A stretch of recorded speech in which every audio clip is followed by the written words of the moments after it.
Hello and welcome to the 298th episode of the podcast. We'll call it that. Um, I welcome a very recurring co-host, Jessie Stemo, to the podcast, and we will talk all things nationals and post nationals from a weightlifting and powerlifting perspective, and we will uncover a bit of the lessons we've learned and the adjustments we'd like to make, and then how we put those into practice based on our own perception of how the performance went, but also based on feedback from the athletes we coached. So, Jesse, before we dive into what everyone's so excited to listen to, which is training talk, how are you as a person? I am doing well. I feel like, we just talked about this, the come down from nationals and travel, it always takes a minute to adjust. And I feel like it's such a common theme with coaches. Like every time you talk to a coach after a big meet, they're like, woof, man. It's just there are so many emotional highs and sometimes lows, and you're out of your routine. You come home, you've got a lot of new things to think about, which I feel like is something we're going to talk about. And it does sometimes feel like a whirlwind, but I do feel like the dust has sort of settled, so to speak. So I'm excited for this because we did sort of debrief a little bit on nationals. Mm. But I'm excited to hear more about your time at powerlifting nationals, Yeah. and chat, yeah, about what's coming. Yeah, I've been using the word dysregulated. I probably more frequently lately, and that's how I feel after big like trips and big comps. Is it's I think I'm probably a little not gracious enough with, oh, they're like big energies for competition. Like you have to give a lot of energy, maybe get up really early, maybe stay up really late, maybe work a ton, maybe don't, maybe you're just completely off routine. And I just assume it's like, yeah, I'll come back to it and feel completely normal and be totally good to go as soon as I get back to the grindstone. And it's like, no, I'm Mhm. just dysregulated to all get out. Yeah. And I know this is probably a heuristic, and it's probably just something that was said offhand. And I forget who said it, but something along the lines of, having 2 days out of 7 be kind of like bad, like feeling like you're kind of down in the dumps a little bit is like pretty normal. And I think Hmm. that's like a good reminder of, after a big meet, feeling a bit off, having to transition back into normal schedule, like working schedule, food, sleep, all that stuff. Um, and then hearing you kind of confirm that, like that's really helpful. So for all the coaches who are listening to this, who are like grumpy after the fact, we understand. We understand. Hmm. So is I guess you were at weightlifting nationals in Colorado Springs. We could start kind of like broadly and funnel down to specific performances, but Hmm. how was that as a competition for you? It was really good. I wouldn't say we're super busy. Had just like a couple sessions every day while we were there, and definitely had just some good lifts and good time with athletes too. I think there are some advantages and not sub and other not disadvantages to having the week be so long with USA Weightlifting Nationals. I mean, I was there for Mm. 9 days. Wow. Um, which just it feels really long, Yeah. but I think it does sort of open the door for more time with people just because you're not in and out. I mean, you Mm. could at a normal weekend national meet, sometimes you get in on Thursday and you're out Sunday and you're kind of just going from thing to thing. Whereas I feel like this, we got to go on a little hike with some of the team. We got to I don't know if people can hear my dogs in the background, but Oh, it's they're going fine. a little Yeah. crazy. Sorry, guys. Um, anyway, so it was good. I feel like we just had some good time with people while we were there. Yeah, I find that's really important. And, thinking about like how long you're going to work with someone, those in person kind of like check ins, if we want to call them that, like they provide so much connection time and time to kind of deepen the relationship so that there's like much more, it's to think a little bit more third person of it, like a lot more trust, a lot more buy in. And realistically, when you really, really want someone to succeed because they're you as like a friend, as a person, um, you're gonna do the best job you can. Like you're gonna take that into consideration, and you're gonna try to turn over every stone that you can to provide the best training, the best communication, the best representation of your skill set to them. So I find it's kind of similar to what you mentioned. Um, you get to, I was in Atlanta, Georgia. We went to the aquarium in the city, and we went to went to the Coca-Cola Museum.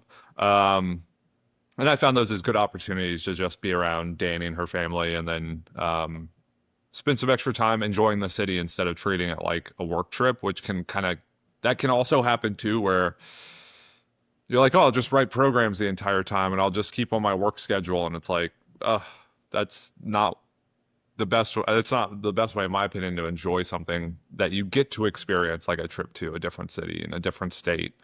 Um, so yeah, and Colorado Springs is awesome. It's like really pretty. It's It like, is. yeah, it's fantastic. There's like a great drive in. Um, a lot of stuff to do. And I remember some of the best coffee I've ever had was, it's like the Good Neighbor Cafe or something. And I Oh, remember getting I a think cup. It was yes, we awesome. went there. It Yeah, was it so good. was awesome. There and Loyal Coffee Okay. is really Yeah, good. Yeah. Did you get good coffee when you were in Atlanta? yeah. I I got good coffee, but it wasn't like, oh my God, this is incredible. I did have this, kind of funny. And for everyone listening who's like, oh my God, how can I listen to these two drone on about it? It's like, we'll actually get to the athlete stuff, but I had the best yogurt bowl, and it was probably the best meal I had in Atlanta, the first Mhm. coffee shop we went to. Um, and I think it's called the People's Republic or something like that. And it's Okay. just like in a little apartment complex in the bottom. And the food was freaking awesome. And when I'm kind of like unsure about the coffee, I'll get an Americano, and those always deliver. Those always deliver. So, Yeah. Sweet. How long were you there and like I guess what was your experience? yeah, so I was there from Thursday to Sunday. My experience of it was good. It was a well-ran meet. We handled Suzette Bradley first, so that's Max's athlete. She's a masters lifter. It's crazy. She's 46, and I think she squatted like 162.5 or something, which is like, that's not bad. But she pulled like 172.5, and I think she weighs in the 80s. And it's like, that's impressive. Like 46 years old pulling almost 400 pounds. Uh, so that was a fantastic session. She ended up getting third and went, I think, 8 for 9. Just missed. Would have been an American record squat. So that was like, yeah, that what started us off. Mhm. And then we got to Danny on Sunday. So I think Suzette lifted on, I want to say she lifted on, I already can't remember. I think it was Friday. And then Danny lifted on Sunday. But the meet itself was really cool. The only thing I would say is it was in a really long corridor. So it like stretched from side to side, but there wasn't a ton of depth. And Mhm. at Nationals last year, was in Salt Lake City. And at these big meets, it almost feels like there's too much room from front to back. Like you'll walk in, and in Memphis at Nationals, you'll walk in, there's like a pretty long stretch before you get to the platforms. But because of that, there are like big screens in the back, big graphic screens that are, running all the action as it happens. Um, and it's just like a big production. This one, because it was a little more compressed from front to back, it felt a little smaller. Mhm. But from start to finish, my experience of it ran really, really well. Uh, and that's why I like USA Powerlifting. They tend Yeah. to do a pretty darn good job. And then Danny obviously lifted very, very well. She got fourth and went 8 for 9. Just missed her third squat like Suzette, and was 7.5 kilos from third. But we had the short end of the stick. And that was us going in the morning session in prime time, where 6 of the girls who were in the 90-kilo class, like the top six, Oh, went in okay. Yeah. the evening session. So we had to set a total and kind of like Mhm. create the mark that they were gonna then compete against. Um, we had one girl in our session who was razor close, and I think Danny had forecasted like 10-kilo lead, and then we missed our last squat, and I'm like, okay, that we're kind of losing that. And she had a huge bench, so she ended up benching like 125 or something, and then made up a huge gap, and it's like a nail biter. I'm like, okay, what do we need? So I had like placings projected, and then what do we need to beat her? Um, pulled a deadlift right there with her, pulled another one right there with her, and then she was going to put in a number that would have obviously beat us by 2.5. So I bumped up. Um, and then we ended up going 22.5 for her third, which was the heaviest deadlift for all of the 90 kilo females, like period. And ended up pulling her 2.5 ahead of the girl who ended up getting fifth. Sweet. And that was the last lift of the session. Everybody was crowded around. Gino, the powerlifting pirate, was going absolutely insane.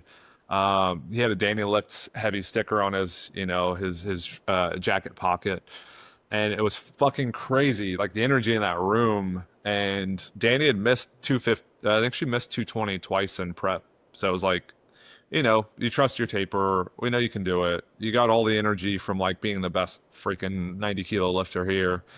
So she went out and fucking smashed it. I lost my shit and almost passed. Like I lost my shit and then like almost passed out and like Mhm. hands on knees. Like, okay, Are I we need a second. okay? Yeah.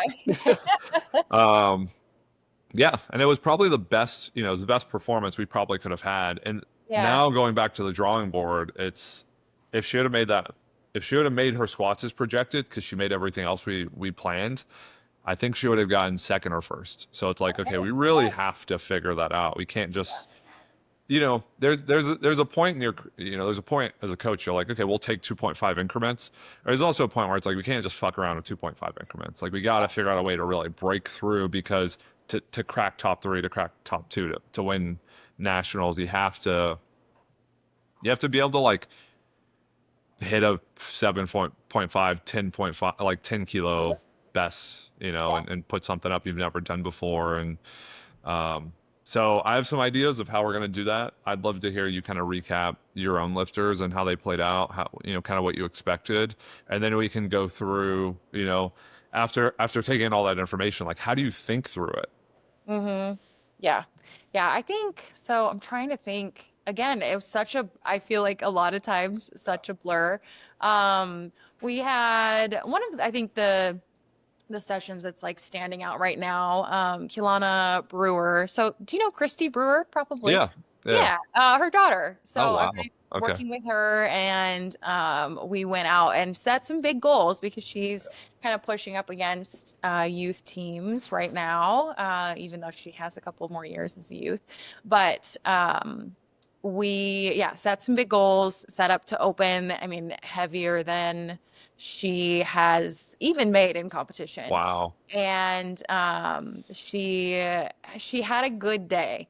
I mean, PR'd her total by 12 kilos. Oh So, my it's a God. good day. We didn't quite hit like the numbers that we were looking at, but I think it was a really cool experience, hopefully for her to, have those numbers to be reaching for and experience competition pressure in a different way. She attempted a national record in the snatch Wow. and almost made it. Had kind of crazy like duck walkie, save, miss at the end, and it like fell and hit her a little bit. And so Mhm. then we had to kind of address that and sort of calm down to go into clean and jerk because I think that was startling. I mean, anytime the bar hits you, it's not comfy. So I was so proud of her for just the way that she worked through all of that and worked through those big asks. And so now as we like kind of go back, it's an interesting situation because her total has increased so much. So those working weights are increasing so Yeah. much as we go. So as we reset into a new training cycle, things just are naturally looking very different from previous training cycles. Um, so that's been like a fun puzzle to kind of work out, okay, how do we continue building? How do we keep her healthy? How do we make this build consistent? Um, that kind of thing. So, yeah. Yeah. That's And awesome. then I mean, we had I'm trying to think of other sessions. We had some fun PRs, had another girl hit PRs on her second attempt. She was really glad Yeah. about. We missed the thirds, but went 4 for 6. I think anytime you can go hit your openers and make the second, miss the Yeah. third, like it's kind of the ideal way to go 4 for 6, So I was really proud of her for those like bigger openers and PRs. And then later in the week, we had some more fun, heavy attempts on the platform. And I think those heavy attempts on the platform are just such a good way to see and inform like, okay, what do we need to address and work on? Is it Mhm. confidence? Is it something technical? Is it something to do with the way that we peaked? Is Mhm. it something to do with something unrelated and your travel or the circumstances leading in? Like there's so many things, but you get to take those competition attempts and learn and debrief and whatnot. Yeah. There's like this abstract idea you'll kind of read about like yeah, I tried to find references for it to like cite it, and I actually couldn't find many, but it's this idea of like training as being this black box, where you put stuff in, you write training and the athlete does it. You don't get direct access to their physiology and their biology. Um, and then something comes out. You're like you have pre kind of like the stuff in the middle, and then you have post, and you really don't know what happened until you have the measurement, which Yeah. is the performance. Yeah. So that black box is kind of this like interesting place where it's like, okay, here's a best guess, like my best Yeah. approximation of what's going to work. Let's just kind of like throw it in, cover the lid, cover up, seal the cauldron, and then pull out whatever like frogs and Mhm. all that stuff that gets created after the fact. Um, and that's why it's so much fun. And I think that it can, then further refine and refine and refine the way you create, formulate and then process all the training that's going to go in the next time. Mhm. There's another concept in the literature. I think it's like something like the white box or I don't know something, but it's like using athlete monitoring to have a better understanding of like how that process is going, so you're not just kind of playing blind, so to speak, the entire time. Um, but I think you're right. It's like, okay, we do a bunch of training, a bunch of like our best guess, and then you have a performance. So with Danny, sometimes the performance will tell you, okay, we did things really well because your technique was more solidified, held up, the weights were way bigger. Um, we obviously like peaked and tapered really well. Or, oh, it's kind of the same issue we're running into, which kind of sucks. Okay, so something like fell apart. And I think you then do this like forensic kind of like uh, you know, retrospective, just look at, how was the program built? And then at what point do we think that what we were going for was kind of like maximized and then we lost it? So I mentioned to you, I think Danny probably peaked her squat like four weeks out. And a lot of that was we were doing like heavy tempo work and then like heavy paused work. And then we built up to like a heavy pause single and she did like 180 and she did 182.5 for 4 and she looked really strong, like her brace was really strong, her torso looked really strong. And then after we took out that heavy like tempo day, that heavy pause day, we to do some like, oh, we're just my rationale, we're going to do lighter, faster, kind of just Yeah. like supplementary stuff. She kind of lost that stiffness, like Mhm. that strength in her brace, and then she just kind of looked weaker out of the bottom. Yeah. She didn't have as much pop. She kind of like would pop out of the bottom and kind of try to find positions. It wasn't really locked in. And me looking at that, it's like, okay, what we would do is I would start, maybe the tempo work, maybe a little bit higher rep, just so we have more time to use it instead of just doing, threes and then singles and then another like multiple blocks of singles. So maybe we would do like fours and then doubles and then a single or do 5-3-1 or something. But just like to extend the time we get to play with it. Yeah. Um, and then that was like my biggest takeaway. The deadlift was like perfect. Bench press was perfect. And for people who are listening who know bench press technique, like she'd get really loose off her chest. So we just used variations to correct that, and it tended to work really well. So it's nice because then you have a template to play with the Mhm. next time. But Yeah. um, yeah, what do you think? What's your like? How does your mind work after an athlete competes, and then you're trying to think about the good, the bad, and the ugly, so to speak? Yeah. There are so many things to think about. It's wild. And I think Yeah. organizing them as an athlete coming off of competition is challenging in its own way. And then organizing them again as a coach is challenging because you have so many factors that play together in ways that you can't entirely understand. And so you just have to try to tease out what's going on best you can and then learn from that and apply. Similar to kind of what you're talking about with Danny, I have an athlete. She didn't compete at nationals, but she peaked around the same Yep. time. Yeah. And we had the best last heavy day. And then going into her heavy day, she was just flat. Yeah. And so I was like, shoot, okay, we peaked too early. Now looking back, like I know maybe I want to hold on to some squat volume a little bit Mm. longer. Yeah. But also that week that we were supposed to peak was a week before she was traveling. Her dishwasher died and had to deal with some house stuff. And so you have to ask the questions of, okay, like maybe I peaked too early, but maybe it is something a little bit external. And so I think, and I feel like you've mentioned this too, it's like you want to make a small change. You don't want to just throw everything Totally. away and try Yeah. with something new because you noticed one thing. But I think we want to pick out the smallest changes that we can make that are informed by things that we're actually seeing.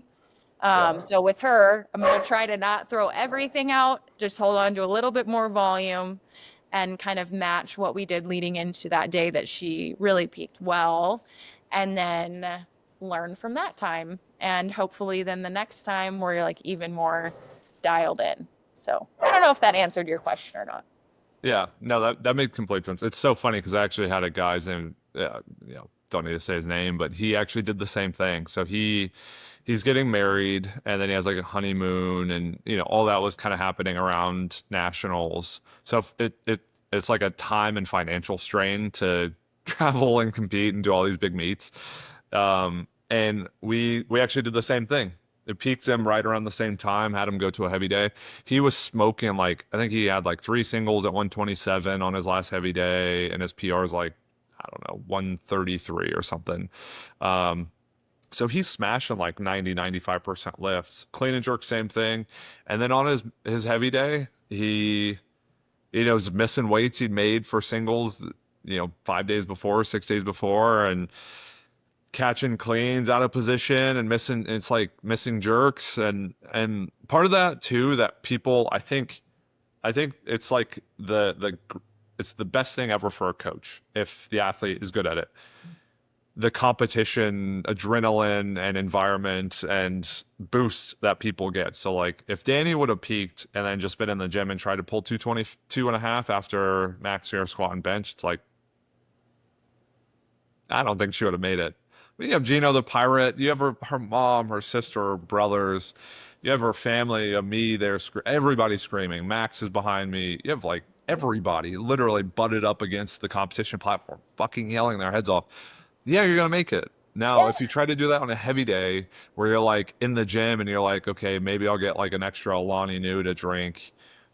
You're gonna kind of feel a little more flat. And Hmm. For as a sure. coach, it's a good way to think about like I need to taper you within this bandwidth of good enough so you have all those nerves and that energy so you're just like dialed in more and you can use it. I think the guy would mention he probably would have popped off and made his lift and probably wouldn't have just gotten in his head a little bit, um, which is so super easy to do when you're just maxing out on your own. Yes, Yeah. for sure. I've found that probably, yeah, so many times when you have somebody who wants to peak, but they're not really competing or the competition situation falls through. You try to push that heavy day in the gym, and sometimes it works Yeah. well, Yeah. but I do think that there's a lot that you get from being at competition that I think makes for an even better day, kind of maximizes the Yeah. peak a little bit. Yeah. And I think that you know, I love this idea of like green lights in training. Uh, this is like a PSA to all athletes. If you think, this is my opinion. This is my opinion. If you think you can PR, do not fucking wait. Like, please don't wait. And like, there's something to be said about like, oh well, I thought I could PR and I missed, 10 rep max. set of squats and got like 7. It's like, no, you probably didn't really think you could. You just wanted to. But like really, people who've trained for long stretches of time, if you've trained for like 3, 5, 7, 10 years, like you kind of know when you're just like really on. You actually made a great post on Instagram. And I think it was like a yo-yo snatch, like 101 or something. And you're like, I didn't realize this, but this is like one of the best training sessions I would have Yeah, ever had. And at the time, I was kind of like, a bit, maybe disappointed, or I didn't feel quite as like excited about it. That's kind of the idea I'm hitting on. It's like, mhm, don't take those sessions, one, where things are moving for granted of like, oh, I'm going to be in even better shape. It's like, that's like, that's, take the win. yeah, please just like go Yeah, after it. yeah, Like please get after it. And then hey, we'll deal with the ramifications after the fact when you feel like shit and you're super beat up and tired, or like the next week's bad. I'd rather you smash a 5 kilo PR and the next week suck than have like a pretty good week and then kind of fall flat a little bit and feel like you didn't quite get what you could out of it. Because you can always adjust training down, but like it's really hard to adjust it up, that's true. You Yeah. train really hard and you really try to dial things in to adjust it up just a little bit. So if you can ever take advantage of it, I would definitely do that. So I just think general PSA, if you can make a PR, make it. Yeah. That's like my preference. Um, but yeah, so those were kind of my thoughts. And then I'd love to hear, based on maybe pick one of your athletes, how you are actually going to dictate their programming after the fact. Like what Mhm. changes, why, how it makes sense, and then we can revisit this later and see if it actually worked. Yeah, for sure.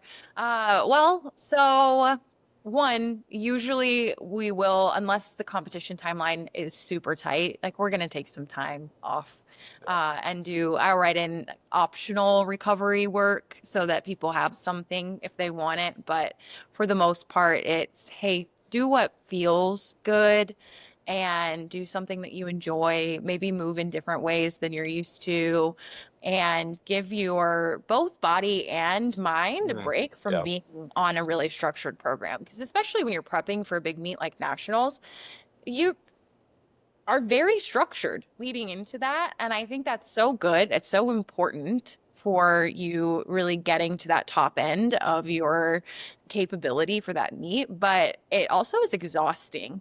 And if you just jump right back into that structure, I think it does for a lot of people set you up to be more likely to get burnt out. So Mm. I think taking some time is important. So that's always the first step. And I think that time is also really helpful for reflecting.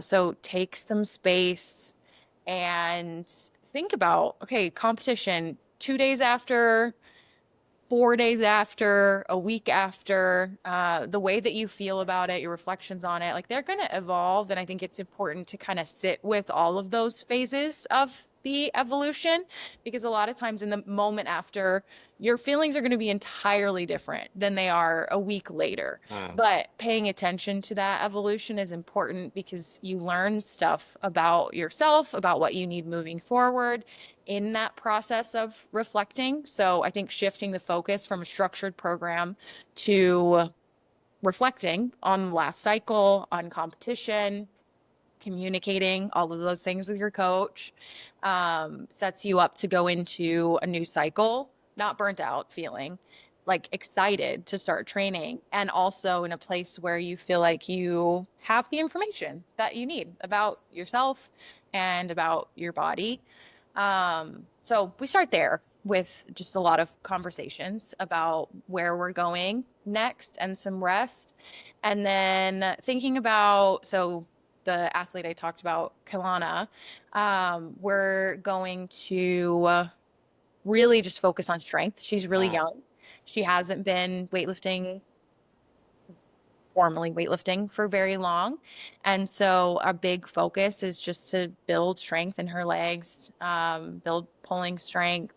And so we're putting most of the focus volume wise on that. We got a lot out of her legs actually in the last training Mm. cycle. So we're not doing too many things different as far as volume goes in this new one, just because we're not going to change something that worked pretty well already. But with her, we are using more velocity based Mm. training and counter movement jump readiness testing, just so that we have a little bit more information as we move forward, so that we can keep making adjustments. Yeah, that's awesome. Yeah, I think that's there are a lot of things you said that are really useful, and I think like reflecting on the process and maybe having a way to like write that down or document it so you can revisit it later. Because I think what ends up happening is so funny because I have so many screenshots of texts from people um, that will be, hey, remind me how much I love, remind me about, something when it's 5 weeks out and I fucking want to quit. um, Yes. remind me Yes. how worth it is, or, or it's like, oh man, I'm super, super excited. And, you forget like how, once you get kind of toward the competition and everything starts to hit, training gets really heavy and really hard, or you're just really close and really nervous. It's like, okay, you were really excited to do this, and it actually is really fun and it's fucking awesome. So I even think having some sort of journal after the competition of like, what was the experience like, you know, just being descriptive and having that as a reminder of like, yeah, fucking competitions rock. Like being able to go out and compete, and then you know at a national level or wherever it is, even just travel to a new place or be around teammates or friends. It's so much fun that sometimes when you're kind of in that like weird space in training where you're like, 15 weeks out, 14 weeks out, it's just nice to have that reminder of like, yeah, this is going to be so worth it. And I really want to train hard to perform well. So I really like that kind of reflective idea. Um, I think that for me, I just like can't stop from thinking about it, especially for Danny. Like she got fourth. Um, top three get an invite to compete in South Korea, and if top three don't accept, it gets kicked down to the next highest placing. So we're gonna see. I think invites go out next week. Mhm. So we're gonna see if she gets that. If she does, we're gonna fucking start training really Yeah. hard, really fast. Otherwise, we're gonna kind of build on the last block from nationals, like block is in like macro cycle, Mhm. and um, start to squat her 3 times a week. Because I mentioned she had done belt squats as like a second, like a 2.5 kind of squat frequency. So we're actually gonna up the frequency. Um, this for powerlifting. She squatted high bar like forever, and she squatted 500 pounds that way. So it's like don't feel the need to change it, but we're gonna switch to a low bar squat and try to work on the technique and get it really dialed in. And honestly, just play around with, I think, like timing. I think timing is one of the most, I don't want to say underrated because it's not, but it's like the most critical aspect of this is like I think everybody can have a good training day. Everybody can have a good training week. Like most people can have good training blocks. Most people can stack training blocks really well, but like to fucking just smash like 15 weeks, just smash it. And then end up with like a big progression, kind of as you mentioned for your athlete, or for Danny or for Suzette. It's like that's a challenge, and I think that's where coaches kind of separate themselves. It's like, can you create 20 weeks of training that builds on itself, is really productive, that ends with new weaknesses or new issues, um, or like new opportunities. I think that's kind of something that is like the mark of good coach. So I think all we're gonna do is kind of mess with timing.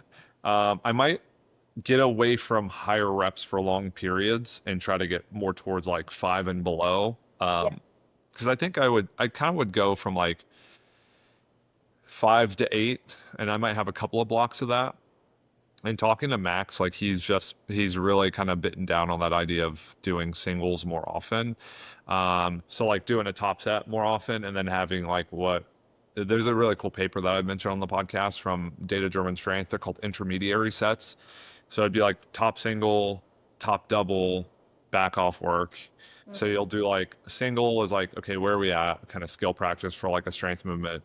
And then, okay, we're going to drop 5%, do a double. get more volume at higher intensities, get more practice, and then to kind of mitigate fatigue and drive some of the volume we need, we might do like back off fives. And I've kind of played around with that, but I think you have to use, I think to do something like that effectively, it's probably got to be for longer stretches instead of like one block or two blocks. Um, so I'm thinking, okay, we get back to like a work capacity block, but instead maybe we build sets of five up, and then the next block you go like heavier sets of five, and then heavier sets of three, and then maybe doubles or singles. I'm still not convinced I can do, I don't know, program singles year round well. I'd have to play around with that more and Mhm. probably do something that's more velocity based, to be honest, to kind of keep it honest. But I just Yeah. know if I were to do singles all of the time, I'd probably get really fucking sick of it, to be honest. Yeah. I don't know. What are your thoughts? I I don't know, this might sound bad. I am always afraid of singles Yeah. like as a coach writing Yeah. them Yeah. for athletes. Yeah. I Yeah. so Totally. often I feel like the risk is not worth the reward, but I think that does come from like a place of I would just need to write them more, probably using something like a with velocity-based training just to make sure that things are moving how we want them to be moving because just want to try to limit the risk there. But I do really like the idea of hitting a heavier single and then getting the volume in with Yeah. a drop set.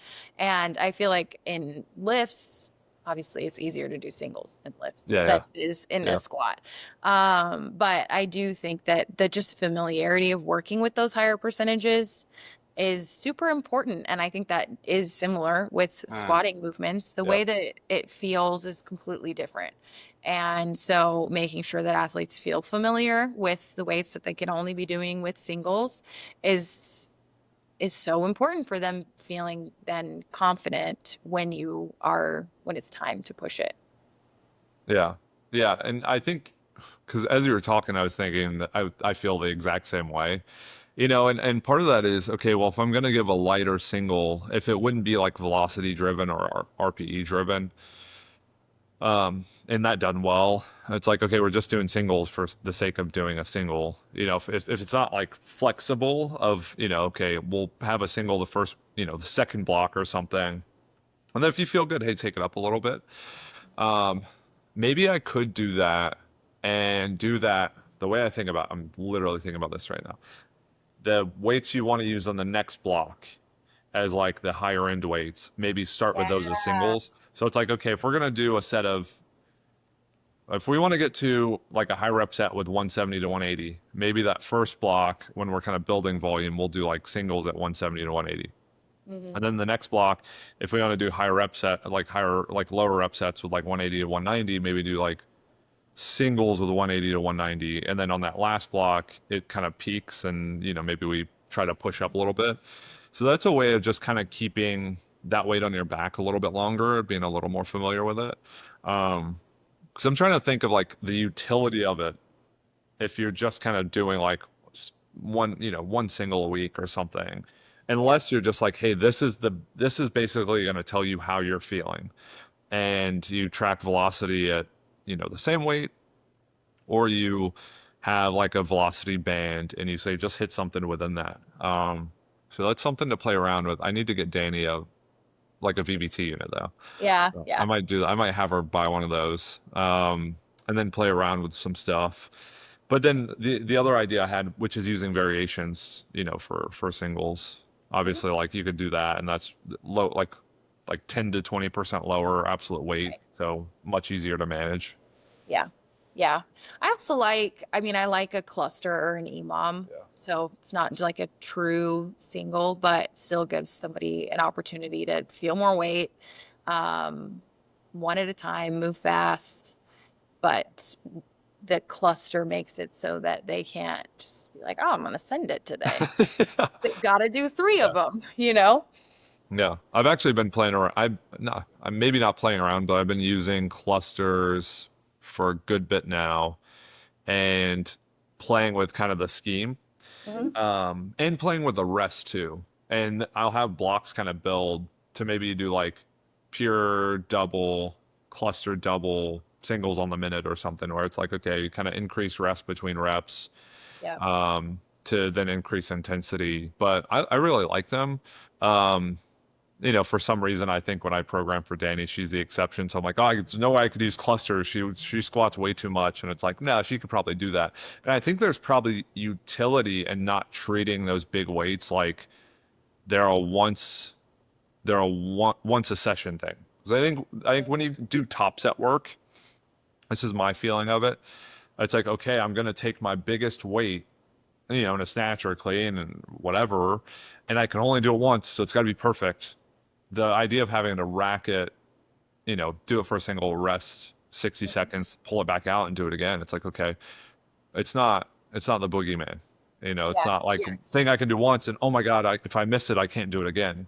Because it's Yeah. really important to be able to get up for a big effort at the same weight, or to be able to get multiple reps at the same weight, just to drive consistency and feel with those bigger loads. So maybe I'll start incorporating that more with her, like earlier on, and instead of sets of six straight, do like six with, maybe the first block, like six with two sets of three, and maybe the next block, like, four with two doubles or something, and try and drive it that way. But yeah, that's cool. I like thinking about stuff like that to break up the um the top set a bit to make it more manageable. Mhm. Yeah. Yeah. I like them. I write them like quite a bit, really, because I think it just sets you up to be able to get the work in a way that I think is more applicable for at least the Olympic lifts. Yeah. Is say you're doing front squat sets of 8. A lot of times, by the time people get to 7 and 8, are they Yeah. really helping the clean? I don't know. Like they start to be weird. Yeah. But if you write 8 as 4-2-2, the athlete can Wow. like kind of reset for that last double in a way that might be faster, safer, more applicable to the lift, and we're still getting the work in. Yeah. So I think I like them for that. I think it is almost, it's not the same, but it's almost similar to my fear of singles. It's like I want people to move well. I don't want them to get hurt, but we also need to get the work in. Yeah. So if you write the cluster, it sets you up to be able to do the work in, and I think lower some of the risk. Yeah. I think along with lowering, I think along with that, you also get to condense your training better. So, I have she's 57 kilos and she's like strong powerlifter, but 57 kilos for a powerlifter, she needs a lot of volume. Like insane amounts, like eight sets of five, or whatever it is, like seven sets of four. That is kind of unreasonable for someone who's got like who's like a normal, has a job and a family. Session It's like, is going to get crazy long. yeah, so it's like, okay, we're gonna squat and then we're gonna do, four sixes and then we're gonna do seven fours and then we have to, you gotta do something. You can't just bench to build the bench. So it's like, okay, let's do four sevens clustered. Yeah. Let's do, three nines clustered. And that actually makes way more sense of like three triples, 60 seconds between, and Yeah. then you can at least make sure it's a little more quality. Um, I really like that idea. I haven't thought about doing that with her yet, but I think that would help make the volume more manageable and kind of feel better. Now on bench, it's a little bit different because the setup takes a while. So it's like, okay, you get up, kind of shake it out. Okay, do you rest 30 and then you set up, or are you trying to go on the 30? So it's just, I think it's just whatever is consistent. Um, but yeah, I like that idea of being able to do that, and I know it definitely maintains the quality a lot better towards the end of a set, especially like you mentioned with sets of 8 in the front squat, which I had this like weird obsession with once where I wanted to hit like a really huge set of 8 in the front squat. So I did like two blocks in a row of it, and it was probably miserable, and It's but but I think that's a great way to make that volume like way more digestible, because yeah, the last three reps are just so ragged, right. and Well, and I I don't think think there's any utility really for having like, there's not much utility for having really really really ragged front squats. yeah. Well, I'd be interested. I want to hear your thoughts because you're the science guy. But some of the reason I write the clusters more lately is especially for an athlete who we're not trying to build muscle size. Um, and we don't necessarily want to do a bunch of like type 1 muscle hypertrophy. Like we want to get after those type 2 fibers. You need to be moving higher percentages. And so if you write sets of 10, like that percentage range might not be high enough to really like get the adaptation that you want, but if it's a small girl, I'm still trying to get volume in. So if I write a cluster set, I'm able to get the volume in at the percentage range that's like driving the adaptation that I Yeah. want for that athlete. And I think for Olympic weightlifters, most of the time you're trying to get after type 2 and you're trying to work in higher percentage ranges for better carryover to the lifts. Yeah. Well, and I think to that point, what, a trade-off people often make is, oh, in the first block when we do really high rep, high volume stuff, it's like the lifts are going to take a hit, which admittedly, I've written blocks like that and I'll tell them Yeah. like, hey, you're going to feel like shit. Like that's okay because Yes. things are going to lighten up a lot. But if you can mitigate that a little bit, I mean, then the quality of the weightlifting work is better. Which in theory, that's like ultimately the most important thing is to kind of keep that pop. Because if you that whatever you don't have, you have to get back at some point. And that point of getting it back really isn't like, it's not the snap of your fingers of like, okay, we're gonna freshen Process. up and have that like pop.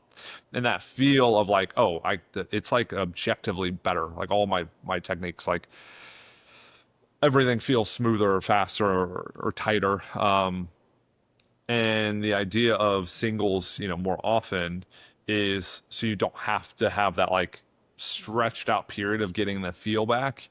Yeah. So if you can manage your volume in a more minimally fatiguing way, you're gonna have closer proximity to that pop, right? Yes, for So like sure. it's not gonna be a full training block before you're like, whew, all right, I feel good. Finally, I feel okay. Finally, I feel good. It might be like, oh, it's just like a week of kind of shaking it out.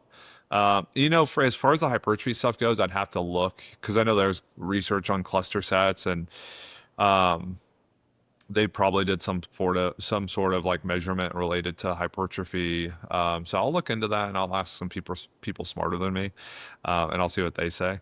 But I think that'd be really fascinating to know because you are trying to keep everything as quick as possible and maintain that like pop and explode power. Um, I just have this like thing in the back of my head that Tim Sukamel said it was like an NSCA state conference. He was saying something about explosiveness, and then he said athletes don't explode. So every time I say explosiveness, I think like I'm really talking about power. If I say Hmm. explosiveness, it's like ill-defined. It's like, Hmm. so I don't say that anymore.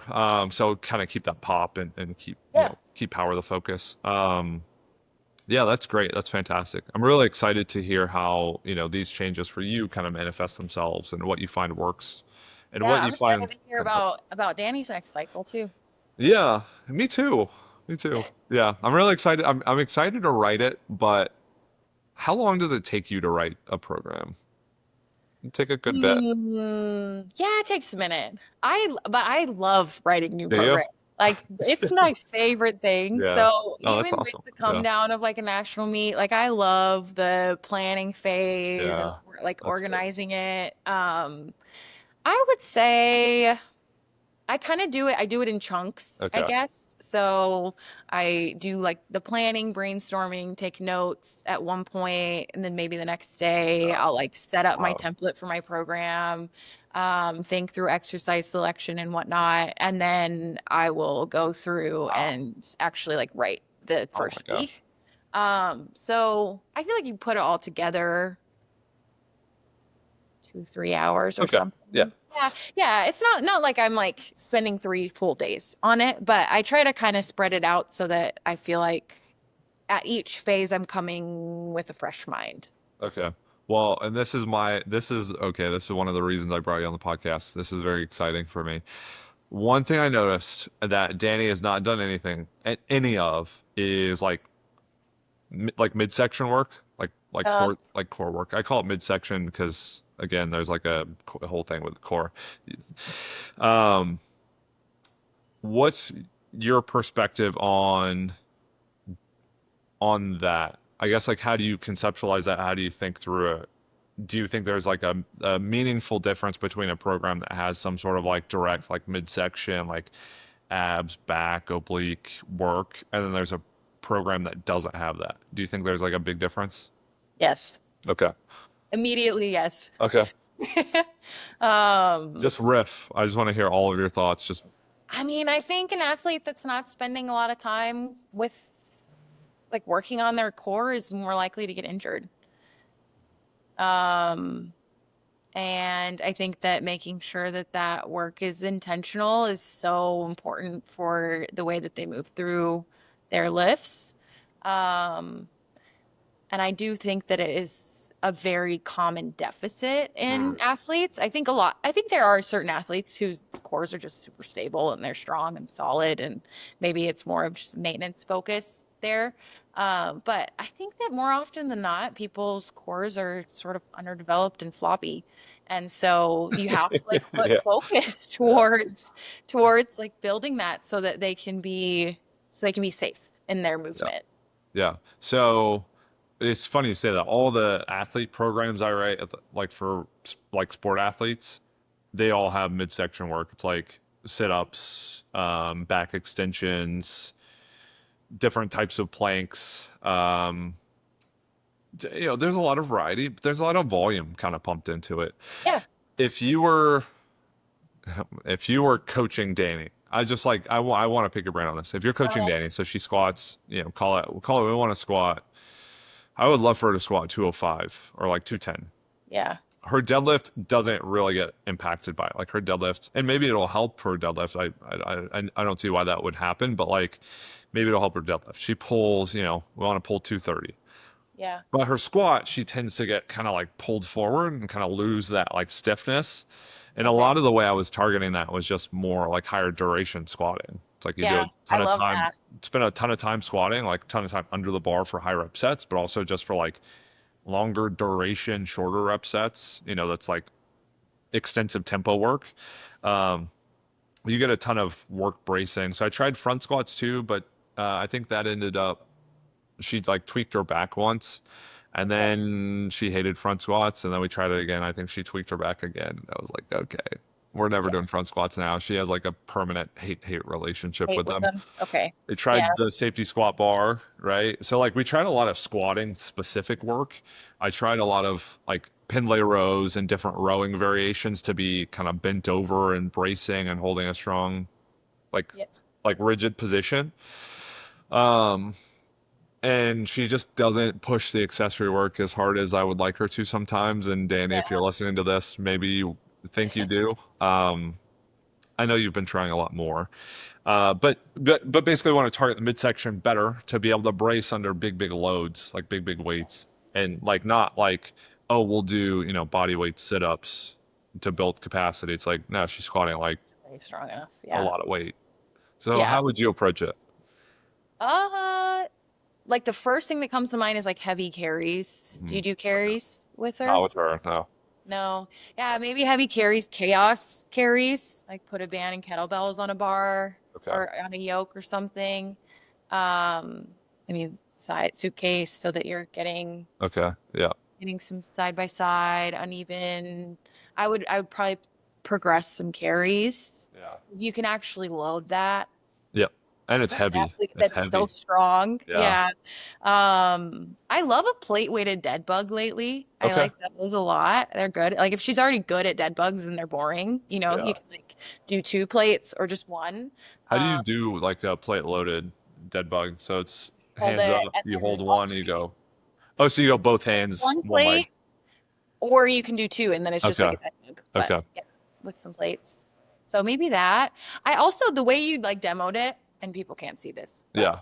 um, have you tried an ISO hold with her in that position that she loses? Um, what do you mean?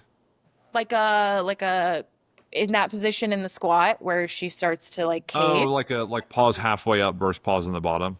or like a ISO like into pins. Oh, good. No, I have not. I have not. No, I could try that. Could try that.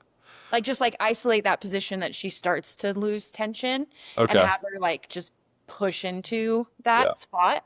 Would you sequence that at all? Like, how would you have that in a plan across? because she might do something like November, December, but ideally we we'd have a big peak for the Arnold, big peak for nationals. So Yeah. that's a long time. That is a long time. Yeah. Yeah. I mean, I think you can, I feel like that's more natural ways to go longer time to shorter Okay. time. Because you're not going to produce as much force into something Mm. you have to hold for 10 seconds that you would that you're holding for 2 to 3. Um, I would have to think more Okay. that. But yeah, just as you demoed it, I was like, maybe just like push into that Push into position the more. pits. Yeah. Um, I haven't thought about that. Interesting. and then she could be super just aware of her brace in that position too, because Yeah. the moving pieces of having to work through the whole squat. Yeah. So the last question I have would be progressing carries. Hmm. How far off from the end goal of the heaviest, if you're gonna call it the heaviest, which is the end goal of like carrying the heaviest weight, or Yeah, in the most, how far off do you start when you're thinking about like, okay, we have, say we have, call it 4 blocks, and we yeah, want to progress one. Are you progressing one type of carry? Are you kind of switching the carry up across time? Like, how do you yeah. conceptualize that? Mm. I mean, I think it depends a little bit on who you've got, how long you have, what kind of carries you want to do. Because like I think you could progress like a yoke something in a different way than you would like a farmer's. Like I think about those two as different progressions. So if I was gonna do more of like a farmer's carry progression, um, sometimes I'll just start with even like a kettlebell side bend or something Okay. to Yeah. carry. And then you can do like a suitcase carry, and then you can do an uneven carry. And then you can even do like I don't know what that one's called, completely uneven carry where your arm's up and the one's down. Um, Sometimes I'll do it that way. With the yoke, you could do like low intensity up to high intensity. So you could do like a chaos yoke walk where it's like light but chaotic, Yeah. and then do like a heavy oak walk, and then you could even just progress to like a real heavy Yeah. hold or And I something. and I think she does have access to a yoke in the gym she's in. So we Hmm. might even be able to do um like holds, just like a Hmm. yoke hold, and then maybe do like barbell, like loaded barbell, like with bands carry, and then like heavier barbell carry, and then a heavier yoke carry. Because the yoke's fucking heavy. I don't know how heavy it is, but it's fucking heavy. They're rough. They're So serious. Yeah. yeah, So we could probably progress it just by like, yeah, kind of just a go and yeah, use distance to like distance, moderate forward, intensity. backward. Yeah. Okay, I think I'm feeling good. I'm super Okay. excited to write this in. I feel like that's gonna really help because she's a freak, and I feel like she's only limited by my ability to like help her realize that. So that's really exciting. I would love, selfishly, very, very selfishly, I would love if you wrote an article about carries and Okay. put it up. Okay. Need to do, Yeah. yes. Okay. I can think about it. Could we collaborate on it? Could we do something like Yeah, that? Okay. that sounds great. That would be cool. I think that'd be really awesome. And I think that you don't see much about that or like hear much about it. The Um, reason I'm all about them is like when I had my major back freak out, carries were one of the things that felt like universally recommended to me by people that I saw okay. about my back. And so that's something that I have done when my back is angry, and then also for athletes whose backs I'm worried about. Okay. And Yeah. I do think it makes a difference. Yeah. Well, and I mean, even thinking rationally about muscles, thinking about like all the midsection work, it's like, okay, if you want a muscle to hypertrophy, you should probably stretch it and shorten it. And it's like, okay, if you're not doing that, you're probably not maximizing the muscle mass you can put on, the force you can produce, and the stiffness you can create.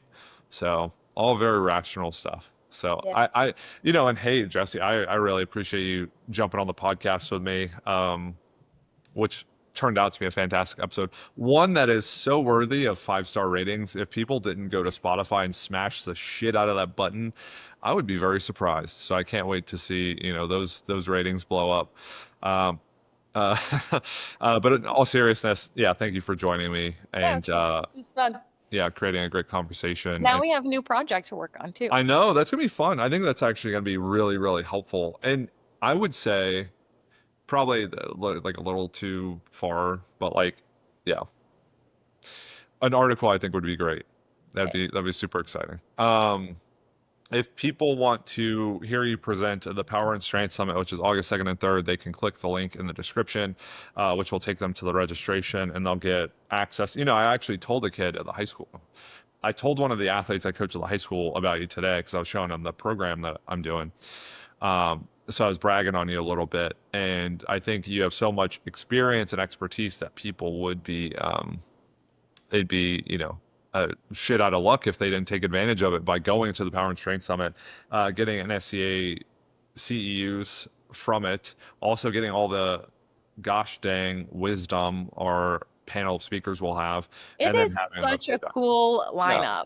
yeah, that's really Such a cool. cool, like you have crushed it with like Thank you. bringing people together. I like can't wait to listen to Yeah, everybody. it's super exciting, and it's all because I just want to know more about plyos and power development and getting people bigger and stronger, and then how to integrate that into like an S&C style program too.